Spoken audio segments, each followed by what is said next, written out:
আসসালামু আলাইকুম বন্ধুরা, আশা করছি আপনারা সকলে ভালো আছেন। তো আপনাদের আশীর্বাদে আমিও ভালো আছি। আমাদের এই পিপল অ্যান্ড চ্যানেল ব্লগে তো অনেক ধরনের ভিডিও দেখতে পান।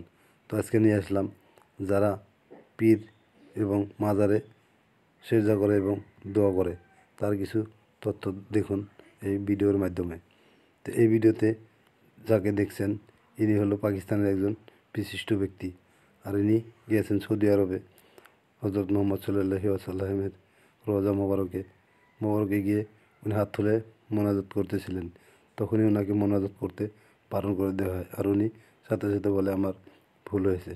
ঠিক আছে, তাহলে দেখুন, যেখানে আল্লাহর নবীর মাজারে মানে আল্লাহর নবীর রওজাতে গিয়েই সে যত দূরের কথা, তো ওখানে গিয়েও মোনাজাত করা নিষেধ। তাহলে আমরা কোন হিসাবে পীর ও পীরের কবরে গিয়ে এভাবে সেজদায় লুটে পড়ি এবং পীরকে সেজদায় লুটে পড়ি এবং দান দক্ষিণে দিয়ে এইভাবে ওরস করতেছি? এটা তো নিশ্চয় ইসলামের পক্ষ থেকে কমপ্লিটলি হারাম বা নিষিদ্ধ।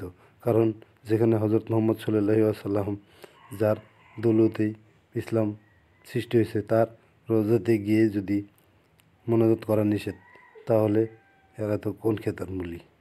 তো এদের দয়া করে এই ভিডিওটা দেখবেন এবং ভিডিওটা বেশি বেশি শেয়ার করে সবাইকে দেখার সুযোগ করে দেবেন। আমাদের দেশে তো অনেক পীর ও পীরের রওজা আছে, সেখানে গিয়ে আমরা কিভাবে মোনাজাত করছি এবং সিজদা করছি। তো যেখানে নবীজির রওজাতে গিয়ে মোনাজাত করা নিষেধ, ওখানে যদি পীরের, নিশ্চয় ইসলাম এর সম্মতি দেয় না, তাই এই আলেমটি তাকে মানা করছেন। ধন্যবাদ সবাই।